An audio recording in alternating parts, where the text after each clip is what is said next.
नमस्कार साथियों, वंदना अकेडमी में एक बार आपका फिर से स्वागत है। मैं वंदना मुदगल। तो आज मैं आपके लिए फिर से प्रैक्टिस सेट लेके आई हूँ और आज हम पेपर ईवीएस के प्रश्नों को हल करेंगे। और ये आपका 2023 का प्रश्न पत्र है और ये हाल ही का प्रश्न पत्र है। तो चलो हम शुरुआत करते हैं। अगर आपने चैनल को अभी तक सब्सक्राइब नहीं किया है तो सब्सक्राइब अवश्य कर लें, क्योंकि डेली आपको प्रैक्टिस सेट मिल रहे हैं। समय आपके पास बहुत कम है तो प्रैक्टिस सेट आप जमकर लगाइए, क्योंकि ये आपकी सफलता में बहुत ज़्यादा कारगर हो सकते हैं।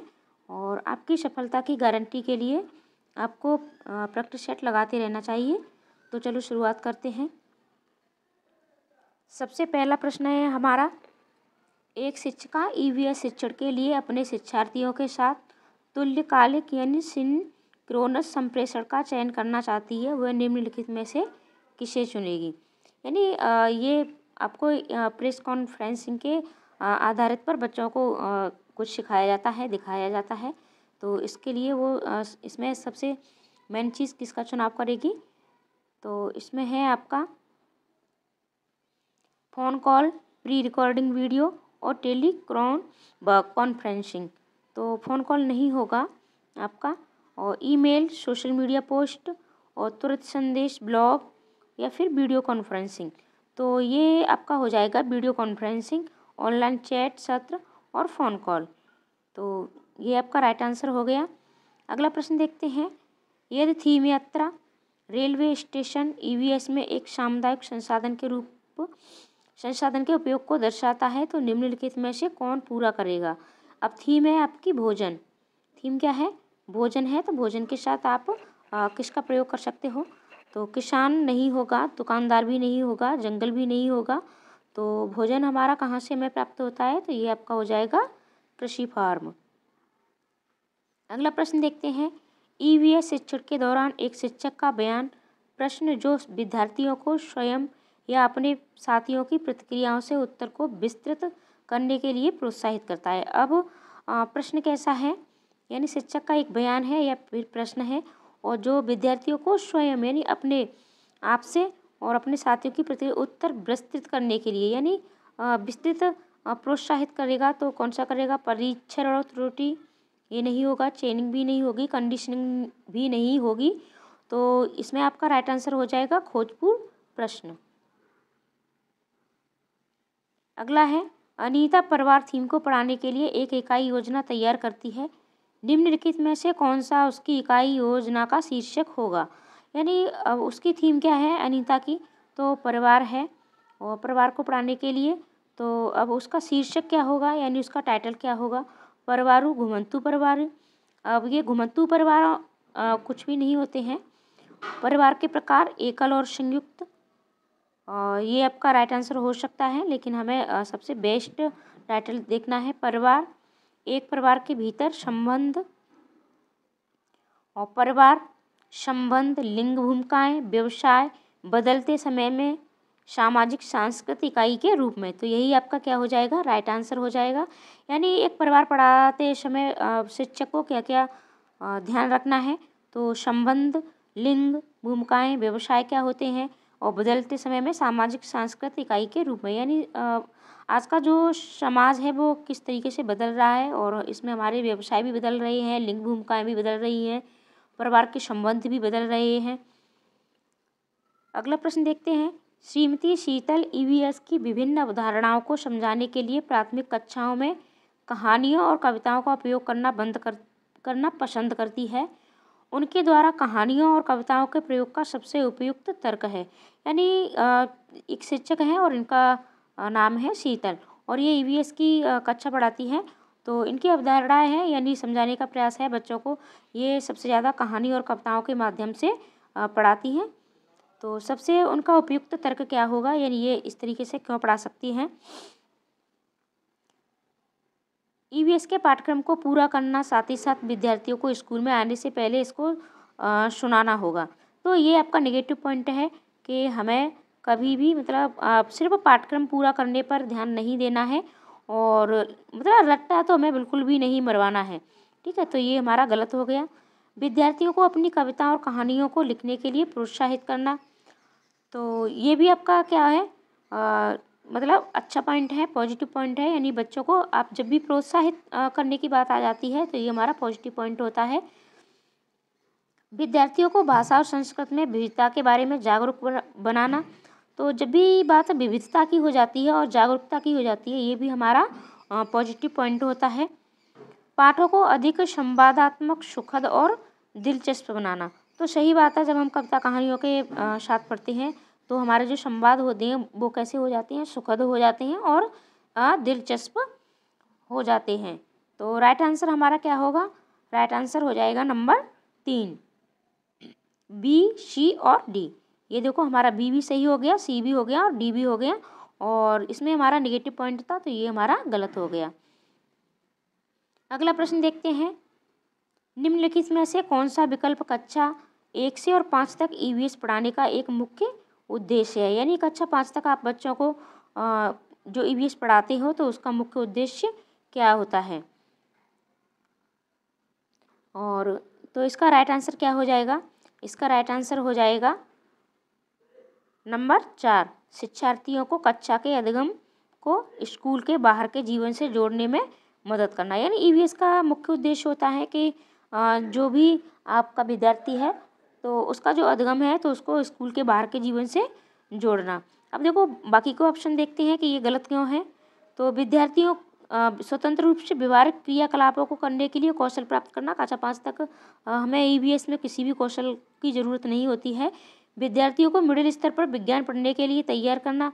हमें किसी भी चीज़ के लिए बच्चे को तैयार नहीं करना है। विषय की मूल अवधारणाओं की गहन समझ विकसित करना। तो अवधारणाओं की समझ कक्षा 5 तक का बच्चा नहीं कर सकता है, तो ये हमारे गलत आंसर हो जाएंगे। अगला प्रश्न देखते हैं।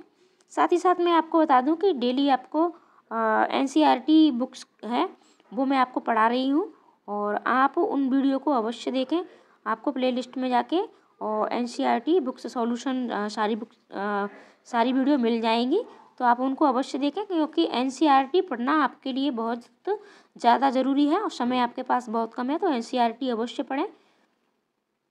एक ईवीएस शिक्षक कक्षा में एक प्रयोग प्रदर्शित करता है जिसमें एक अंडा पानी के गिलास में डूब जाता है, लेकिन पानी में नमक मिलाने पर तैरता है। विद्यार्थियों की पूछताछ के लिए वह निम्नलिखित में से कौन सी सबसे उपयुक्त व्याख्या दे सकती है? यानी एक आपकी शिक्षिका है जो बच्चों को इस तरीके से एक्टिविटी करवाती है, तो आपका राइट आंसर क्या हो जाएगा? प्रत्येक विद्यार्थी को पानी में विभिन्न वस्तुएं डालकर स्वयं निष्कर्ष निकालने दें। पानी के घनत्व के कारण अंडा तैरता है। आप उच्च कक्षाओं में सही कारण सीखेंगे। अलग अलग मात्रा में नमक के साथ प्रयोग करें और उसका अवलोकन करें। तो यानी आप बच्चों से किस तरीके की एक्टिविटी करवा सकते हो, तो इसमें आपका राइट आंसर हो जाएगा नंबर 4। यानी अलग अलग मात्रा में नमक, यानी थोड़ी मात्रा में जब नमक मिलाओगे तो अंडा मतलब क्या एक्टिविटी करेगा, और ज़्यादा तो यानी उस सब का अवलोकन करें। ये आपका राइट आंसर हो जाएगा। निम्नलिखित कथनों को पढ़िए तथा सही विकल्प का चयन कीजिए। आपका अभिकथन है, और इस बार आपके ये 2023 में अभिकथन वाले प्रश्न बहुत ज़्यादा पूछे गए हैं।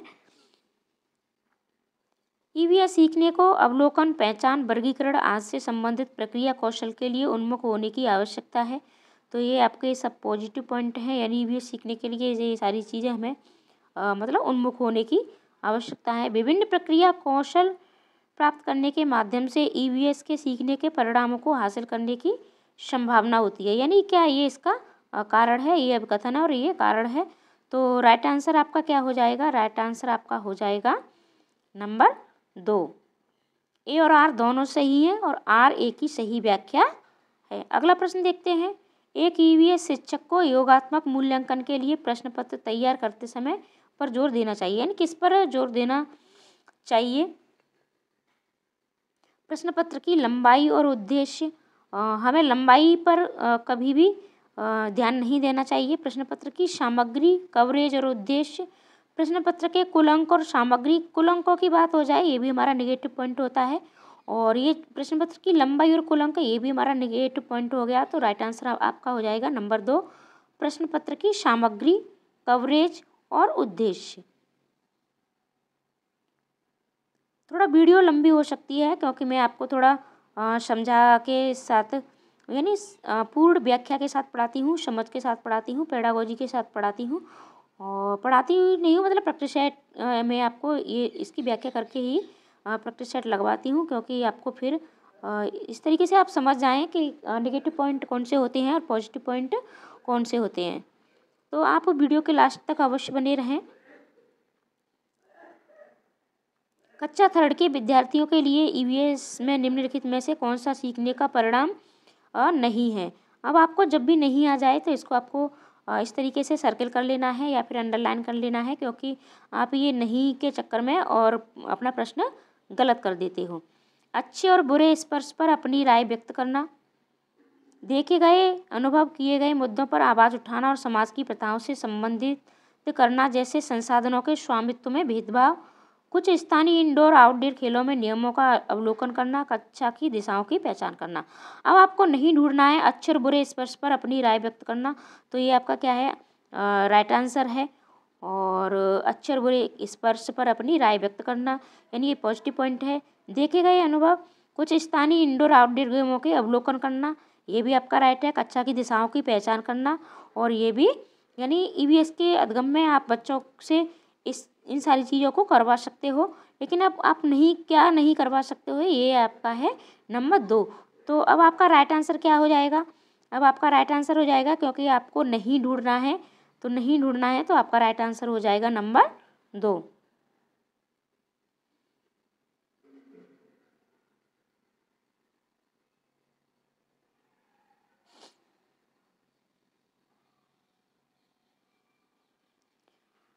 अगला प्रश्न देखते हैं। आपको कक्षा थर्ड से और फिफ्थ यानी कक्षा 3 से 5 तक के अपने विद्यार्थियों के लिए ईवीएस पाठ्य पुस्तकों का चयन करना है। इस उद्देश्य के लिए निम्नलिखित में से कौन सा मानदंड सबसे उपयुक्त है?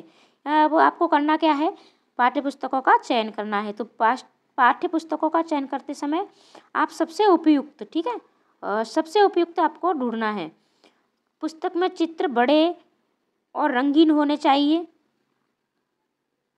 अब ये बात भी आपकी कहीं तक सही है कि चित्र बड़े होने चाहिए और रंगीन भी होने चाहिए थर्ड से लेके और फिफ्थ तक, लेकिन अब आपको इसमें सबसे बेस्ट ढूंढना है। भाषा सरल, विद्यार्थियों के मानसिक स्तर के अनुसार होनी चाहिए, ये भी होना चाहिए। पाठ्य पुस्तकों को सचित्र और विद्यार्थियों के लिए आकर्षक होना चाहिए, ये भी आपका राइट आंसर है। यानी ये सभी आपके पॉजिटिव पॉइंट ही हैं। और पाठ्य पुस्तक बाल उन्मुखी होनी चाहिए तथा लिंग, जाति, वर्ग और धर्म के आधार पर किसी भी रूढ़वादिता या अपमानजनक व्यवहार से रहित होनी चाहिए। अब देखो ये भी आपका सही है, ये भी सही है, ये भी सही है, नहीं आपके ऊपर के 3 हैं, ये भी पाठ्य पुस्तक के गुण हैं, लेकिन सबसे बेस्ट कौन सा है? तो सबसे बेस्ट अब आपका नंबर 4, यानी ये सारी अवधारणाएँ होंगी हमारे पाठ्य पुस्तक में, तो ये सबसे ज़्यादा अच्छी मानी जाएगी। और यही सीटेट में सबसे ज़्यादा पूछा भी जाता है, यानी आपको गुड भी छोड़ना है, बेटर भी छोड़ना है, आपको बेस्ट पकड़ना है। और जहाँ भी आप बेस्ट पकड़ना सीख जाओगे तो आप पूरे नंबर सीटेट में लाओगे। सीटेट सिर्फ पेडागोजी पर आधारित होता है, आपको कहीं भी कुछ भी कंटेंट इतना रटना नहीं है। आप प्रीवियस ईयर्स के पेपर अगर आप अच्छे से लगाते हो, प्रैक्टिस सेट अगर आपने अच्छे से लगाए हैं पूर्ण पेडागोजी के साथ, समझ के साथ, ये नहीं कि आपने प्रश्न को पढ़ लिया और इसका यही राइट आंसर हो गया और बस इस तरीके से आपने प्रैक्टिस सेट लगा ली, इस तरीके से नहीं लगाने हैं। इसीलिए मैं आपको पूर्ण समझ के साथ, यानी इसका राइट आंसर यही क्यों होगा, इस तरीके से समझाती हूँ। और तो आप चैनल पर बने रहिए और सब्सक्राइब अवश्य कर लीजिए, क्योंकि आपको डेली प्रैक्टिस सेट तो मिल ही रहे हैं और मैं आपको देती ही रहूँगी। और ईवीएस की भी आपको क्लास एनसीईआरटी बुकों पर मिल रही है, साथ ही साथ कंटेंट पर भी वीडियो मिल रही है। आपको सीटेट की तैयारी पहली बार में ही सीटेट कैसे क्लियर करें, इस पर भी मैंने बहुत सारी वीडियो बना रखी है, आप उनको भी अवश्य देखें। चलो अपना प्रश्न पढ़ते हैं। निम्नलिखित कथनों को पढ़िए तथा सही विकल्प का चयन कीजिए। देखो अब कथन पर आधारित आपके 2023 में बहुत ज़्यादा प्रश्न पूछे गए हैं। तो अब कथन है आपका, प्राथमिक स्तर पर ईवीएस में विषयों के बजाय थीम है। और आपका है कारण है, विषयों की तुलना में थीम आधारित ईवीएस सीखना शिक्षकों और विद्यार्थियों के लिए आसान है। मैं हिंदी वालों को थोड़ा बता दूं कि जब भी आपको ऐसा लगे कि ये चीज़ हमें हिंदी में, मतलब इसकी हिंदी हमें समझ में नहीं आ रही है प्रॉपर, तो आप इधर मतलब आ सकते हो, इंग्लिश में इसका दे सकते हो। जैसे बहुत से बच्चे अब कथन नहीं जानते होंगे तो आप इंग्लिश में देख लीजिए। ठीक है। और कारण नहीं जानते हो तो आप यहाँ इस तरीके से देख सकते हो, रीजन होता है। तो आप इंग्लिश में चले जाइए जहाँ भी आपको इस तरीके की चीज़ समझ में नहीं आए। तो इसका राइट आंसर आपका हो जाएगा नंबर 3। ए और आर दोनों सही हैं, परंतु आर ए की सही व्याख्या नहीं है। यानी इसमें बोल रहा है कि प्राथमिक स्तर पर ईवीएस में विषयों के बजाय थीम है, और विषयों की तुलना में थीम आधारित ईवीएस सीखना शिक्षकों और विद्यार्थियों के लिए आसान है। जब तक हम कोई थीम आधारित नहीं करेंगे तब तक ईवीएस सीखना आसान कैसे हो जाएगा। तो ये क्या है कि ये इसकी सही व्याख्या नहीं है। अगला प्रश्न है, आप ईवीएस के शिक्षार्थियों के लिए व्यावहारिक गतिविधियों को प्रोत्साहित करना चाहते हैं, निम्नलिखित में से कौन सी क्रिया सबसे उपयुक्त है। तो आप बच्चे को क्या सिखाना चाहते हो, ईवीएस, ठीक है, और आपको गतिविधियों को प्रोत्साहित करना चाहते हैं, तो कौन सी क्रिया सबसे उपयुक्त होगी। आप कौन सी एक्टिविटी के साथ बच्चों को सबसे बेहतर सिखा सकते हो।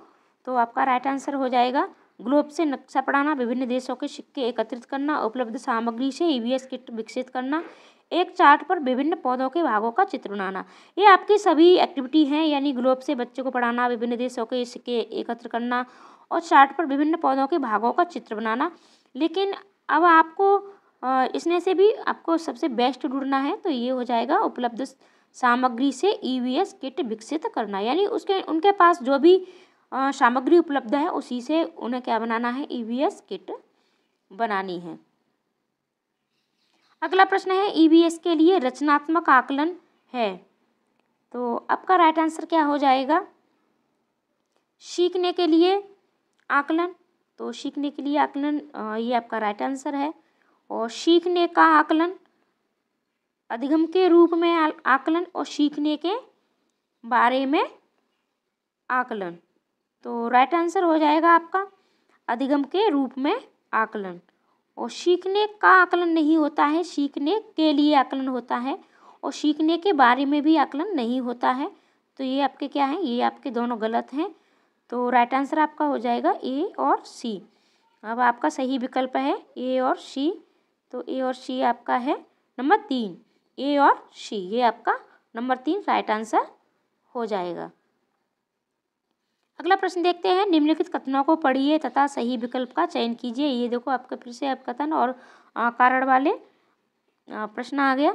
ईवीएस में क्षेत्र भ्रमण प्रभावी शिक्षण शास्त्रीय रणनीति है, ये आपका राइट आंसर है, ठीक है। और क्षेत्र भ्रमण वस्तुओं, घटनाओं और स्थानों की याददाश्त को बढ़ावा देती है। अब याददाश्त को बढ़ावा नहीं देती है, लेकिन कभी भी हम किसी चीज़ को उस चीज़ से जोड़ के पढ़ाते हैं तो उससे क्या है, बच्चा बेटर सीखता है। यानी उसको क्या हो जाता है कि जब भी उन घटनाओं को यानी पहले से वो बच्चा जानता है, तो इस तरीके से होता है। अब इसका राइट आंसर होगा, ए गलत है परंतु आर सही है। ए और आर दोनों सही है, आर ए की सही व्याख्या है। ए सही है परंतु आर गलत है। तो राइट आंसर आपका क्या हो जाएगा, ए सही है परंतु आर गलत है। अगला प्रश्न देखते हैं, गुजरात के सापेक्ष उत्तर प्रदेश और आंध्र प्रदेश की क्रमशः स्थितियां हैं। थोड़ा मैंने आपको पहले भी बोला है, जब भी मैं प्रैक्टिस सेट लगवाती हूँ कि आप जो भी मतलब भारत का मैप है तो उसको आप 1-2 बार अवश्य पढ़ें। इससे आपके मतलब सीटेट में ये जो भी मतलब दिशाओं से प्रश्न अवश्य पूछे जाते हैं।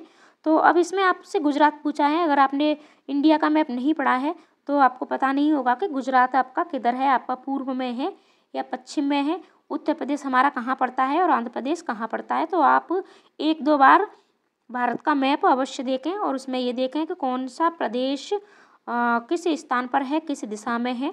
और जैसा कि ये भारत का जैसे ये होता है, मैं थोड़ा सा आपको बता दूं, मतलब यहाँ बनने में नहीं आएगा। तो ये देखो मैं आपको थोड़ा सा मैप बना के दिखाती हूँ, ज़्यादा अच्छा तो नहीं बनेगा इस तरीके से। तो ऊपर आपका क्या होता है, उत्तर होता है, और इधर आपका पूर्व होता है, ठीक है, और इधर आपका पश्चिम होता है और नीचे आपका दक्षिण होता है। तो ये दिशाएं आपको पता होनी चाहिए। और इसके साथ साथ ही अब आपका गुजरात है तो गुजरात आपका इधर पड़ जाता है। तो गुजरात आपका किधर हो गया, तो गुजरात आपका पश्चिम में हो गया, और यूपी आपका इधर यहाँ आता है, और तेलंगाना भी आपका इधर ही आता है, ठीक है, यहाँ आता है आपका। तो इस तरीके से यानी आपको मैप पढ़ना बहुत ज़्यादा ज़रूरी हो जाता है। तो आप 1-2 बार मैप अवश्य पढ़ें।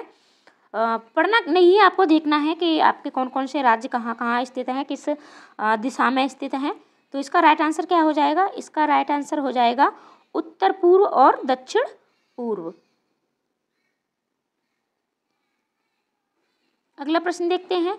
रामा प्रत्येक शाम को अपने दोस्तों के साथ क्रिकेट खेलता है, वह क्रिकेट खेलने में कौन सी ऊर्जा का उपयोग करता है? तो अब रामा क्रिकेट खेलता है तो प्रकाश ऊर्जा हमें सूर्य से मिलती है, या फिर बल्बों से मिलती है, आग से भी मिलती है, रासायनिक ऊर्जा भी नहीं होगी, ध्वनि ऊर्जा हमें ये भी नहीं होगा। तो राइट आंसर आपका हो जाएगा मांसपेशियों, यानी वो अपनी मांसपेशियों की ऊर्जा का उपयोग करता है। जब हम ईंधन जलाते हैं तो हमें प्राप्त होती है, तो ईंधन से हमें कौन सी ऊष्मा प्राप्त होती है? तो राइट आंसर आपका क्या हो जाएगा? ऊष्मा एवं प्रकाश ऊर्जा। निम्नलिखित में से कौन सी असम में खाए जाने वाले चावलों की एक सामान्य किस्म है जो पकने के बाद चिपचिपे हो जाते हैं? अब देखो, ये प्रश्न आपके एनसीईआरटी बुकों से आपके आने लगे, और एनसीईआरटी बुकों से आपके 5 या कभी कभी 10 प्रश्न ईवीएस में अवश्य पूछे जाते हैं। तो आप एनसीईआरटी की बुक्स अवश्य पढ़ें, और चैनल पर एनसीईआरटी बुक्स पर आधारित वीडियो आपको डेली मैं दे रही हूँ, तो आप उन्हें अवश्य देखें। तो अब असम में सबसे ज़्यादा चावल खाए जाते हैं, और ये जो चावलों की किस्म है वो कौन सी है, और ये चिपचिपे स्टिकी हो जाते हैं। तो राइट आंसर है आपका नंबर 1, बोरा चावल। अगला प्रश्न है, बिहार राज्य के लोगों के लिए निम्नलिखित में से मधुमक्खी पालन कार्यक्रम आरंभ करने के वर्ष की सर्वश्रेष्ठ अवधि चुनिए। ये सारे आपके एनसीईआरटी बुकों के ही प्रश्न हैं। तो इसका राइट आंसर आपका क्या होगा? तो इसका राइट आंसर आपका हो जाएगा नंबर 1, अक्टूबर से दिसंबर। इसीलिए मैं आपसे कहती हूँ कि आप एनसीईआरटी बुक्स अवश्य पढ़ें। अगर आपके पास हैं तो आप वहाँ से पढ़ें। आप हमारे टेलीग्राम ग्रुप को भी ज्वाइन कर सकते हो, वहाँ आपको सारी पीडीएफ मिल जाएंगी, और टेलीग्राम की लिंक मैंने डिस्क्रिप्शन में दे दी है, तो आप वहाँ से टेलीग्राम ग्रुप को ज्वाइन कर सकते हो। और यहाँ आपको सारे जो भी प्रैक्टिस सेट हैं सबकी पीडीएफ मिलेंगी, साथ ही साथ एनसीईआरटी बुक्स की भी आपको पीडीएफ मिलेंगी। अगला प्रश्न है, स्तंभ ए और स्तंभ बी का मिलान कीजिए। अब जीरा है, जीरा आपका कैसा है? क्या जीरा कील की तरह दिखता है? नहीं दिखता है। दक्षिणी अमेरिका से आया है? नहीं आया है। ये भी आपके जो प्रश्न है ये भी आपके एनसीईआरटी बुक्स के ही हैं। जीरा, केसर, मिर्च, और ये किन देशों से आई, किस तरीके की ये होती हैं। तो जीरा हमारा कैसा होता है? जीरा हमारा होता है छोटा परंतु खुशबूदार है। अब ये आपका जीरा होता है, तो ये जीरा कैसा होता है? छोटा परंतु खुशबूदार। केसर, तो केसर हमारी पीले रंग की होती है। और लौंग, लौंग ये कील की तरह दिखती है। और मिर्च ये हमारी दक्षिण अमेरिका से आई थी। तो राइट आंसर आपका क्या हो जाएगा? राइट आंसर हो जाएगा आपका नंबर 2, ए का 5, बी का 3, सी का 2 और डी का 1। अगला प्रश्न देखते हैं। बंगाल की खाड़ी का तटवर्ती राज्य केंद्र शासित प्रदेश है? तो ये है आपका राइट आंसर हो जाएगा नंबर 1, ओडिशा। अगला प्रश्न देखते हैं। जंगलों के बारे में निम्नलिखित कथनों पर विचार कीजिए, और ये सारे आपके एनसीईआरटी ही बुकों के प्रश्न लिए गए हैं, तो आप खुद देख सकते हो कि ये आपके 80 से शुरू हो गए हैं एनसीईआरटी बुकों से प्रश्न, और आपके 10 प्रश्न मुझे लगता है सीधे सीधे एनसीईआरटी किताबों से ही पूछे जा रहे हैं। जंगलों के बारे में निम्नलिखित कथनों पर विचार कीजिए। कुड़कू भाषा में तोरंग का मतलब जंगल है, ये आपका राइट आंसर है। यानी कुड़कू भाषा में ये तोरंग का अर्थ जंगल होता है। झारखंड में ग्राम परिषद लॉटरी के माध्यम से ये तय करती है किस परिवार को कृषि के लिए कितनी भूमि मिलेगी, ये राइट आंसर नहीं है। जंगल अधिकार कानून 2007 से उन लोगों को अधिकार दिलाता है। ये जंगलों के बारे में नहीं है प्रश्न, हमें सिर्फ जंगलों के बारे में देखना है। मिजोरम में लगभग 3/4 लोग जंगलों से जुड़े हुए हैं। तो ये भी आपका क्या है? राइट आंसर है। तो अब इनमें से सही कथन है, तो हमारा कौन सा सही हो जाएगा? नंबर 1 और डी, यानी ए और डी, ये हमारे 2 सही हो जाएंगे। तो राइट आंसर हो जाएगा हमारा नंबर 4, ए और डी। आपका अगला प्रश्न है 24 GmL घनत्व और 6 ml आयतन वाली वस्तु का द्रव्यमान क्या होगा? तो इसका राइट आंसर आपका हो जाएगा नंबर 4, 144 ग्राम। सांपों के बारे में निम्नलिखित कथनों पर विचार कीजिए तथा निम्नलिखित में से गलत कथन को चिन्हित कीजिए। ये देखो कहानी सपेरों की नाम आपका पाठ है NCERT बुकों में, और ये शायद कक्षा 5 की बुक है या कक्षा 4 की बुक है आसपास, और इस पर मैंने आपको वीडियो बना के दे भी रखी है, आप उसे देख सकते हैं। तो इसके बारे में आपको गलत कथन देखना है सांपों के बारे में। वे अपने भोजन को पूरा निगल जाते हैं, ये सही बात है। सांप अपने भोजन को निगल के खाते हैं। सांपों के दांत नुकीले होते हैं, ये भी आपका सही है।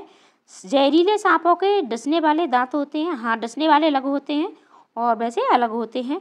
वे अपने शिकार को चबाकर खाते हैं और ये चबाकर बिल्कुल भी नहीं खाते हैं। तो अब आपका राइट आंसर क्या हो जाएगा? आपको गलत देखना है, तो यही आपका गलत है, तो ये आपका गलत है, तो यही आपका राइट आंसर हो जाएगा नंबर 4। नंबर 4 आपका राइट आंसर हो जाएगा। और अब हम लेते हैं अपना अगला प्रश्न। अगला प्रश्न है कांसा यानी ब्रोंज एक मिश्र धातु है जिसे निम्नलिखित में से किन्हें पिघलाकर बनाया जाता है? तो क्या कॉपर और जिंक, एल्युमिनियम और जिंक, जिंक और टिन? तो इसमें राइट आंसर है आपका टिन और कॉपर। अगला प्रश्न देखते हैं निम्नलिखित में से हाथियों के बारे में सही कथन चुनिए। और देखो ये भी आपके NCERT बुकों से आपका प्रश्न है। 3 महीने के हाथी के बच्चे का वजन सामान्यतः लगभग 100 किलोग्राम होता है। नहीं, ये गलत है, और इसका वजन कितना होता है? 200 किलोग्राम होता है। वयस्क हाथी एक दिन में 200 किलोग्राम से अधिक नहीं, ये भी आपका गलत है। ठीक है, तो वयस्क हाथी कितनी खाता है? ये 100 किलोग्राम खाता है। हाथी बहुत अधिक आराम नहीं करते हैं, वे दिन में 2 से 4 घंटे सोते हैं, ये सही है आपका। और हाथी कीचड़ और पानी में खेलना पसंद करते हैं, ये भी आपका सही है। तो आपको सही कथन चुनने हैं, तो आपका सी और डी ये आपके दोनों सही कथन हो जाएंगे, और राइट आंसर आपका हो जाएगा नंबर 4, सी और डी। अगला प्रश्न देखते हैं निम्नलिखित कथनों में ए और बी पर विचार कीजिए। कथन ए, मनाली में ढालू छतों वाले मजबूत बांसों के खम्भों पर बने ऊंचे उठे हुए लकड़ी के घर बनाए जाते हैं। ये देखो NCERT बुकों से आपके ये सारे प्रश्न बन रहे हैं। तो मनाली में ढालू मजबूत बांसों के खम्भों पर घर नहीं बनाए जाते हैं, बांसों के खम्भों पर आपके असम में घर बनाए जाते हैं। कहाँ बनाए जाते हैं? असम में बनाए जाते हैं। मनाली में बारिश बहुत होती है और बर्फ़ भी पड़ती है, ये आपका राइट आंसर है। यानी वह यहाँ बारिश भी होती है और बारिश के साथ साथ बर्फ़ भी पड़ती है। तो अब आपका राइट आंसर क्या होगा? राइट आंसर आपका हो जाएगा ए गलत है परंतु बी सही है, ए बी दोनों सही है दोनों। तो आपका राइट आंसर हो जाएगा नंबर 1, ए गलत है परंतु बी सही है। अगला प्रश्न देखते हैं। निम्नलिखित कथनों को पढ़िए तथा सही विकल्प का चयन कीजिए। दाब लगाने पर गैस को आसानी से संपीड़ित किया जा सकता है। जब हम किसी गैस पर दबाव डालते हैं तो गैसीय कणों के बीच अंतराणुक स्थान कम हो जाता है और ये है आसानी से संपीड़ित हो जाती है। तो इसका राइट आंसर है आपका नंबर 2, ए और आर दोनों सही है, आर ए की सही व्याख्या करता है। अब हम अपना अगला प्रश्न देखते हैं, और ये आज की क्लास का सबसे लास्ट प्रश्न है। तो अगर आप चैनल पर नए हैं तो चैनल को सब्सक्राइब अवश्य कर लें, वीडियो को शेयर भी ज़्यादा से ज़्यादा किया करें, और लाइक कमेंट करना बिल्कुल न भूलें। चैनल पर बने रहें, डेली आप वीडियो देखें, प्रैक्टिस सेट लगाते रहें। पौधों के निम्नलिखित मुख्य कार्यों पर विचार कीजिए। भोजन का उत्पादन और भंडारण करना, पौधे को शक्ति और सहारा देना, पौधों के अन्य भागों को जड़ों से जल और खनिज का स्थानांतरण करना। तनेका के मुख्य कार्य हैं, यानी तने के मुख्य कार्य इनमें से कौन कौन से हैं? भोजन का उत्पादन और भंडारण करना, पौधे को शक्ति और सहारा देना, और अन्य भागों को जड़ों से जल और खनिज का स्थानांतरण करना। तो इस प्रश्न को मैं आपके लिए छोड़ रही हूँ। इसका राइट आंसर क्या होगा कमेंट करके आप ज़रूर बताएं, और आप कमेंट करके बताएं। कमेंट में मैं भी इस प्रश्न का उत्तर आपको अवश्य बताऊंगी। तो ये प्रश्न मैंने आप लोगों के लिए छोड़ दिया है। तो मिलते हैं अगली वीडियो में अगले कंटेंट के साथ। पूरी वीडियो देखने के लिए धन्यवाद।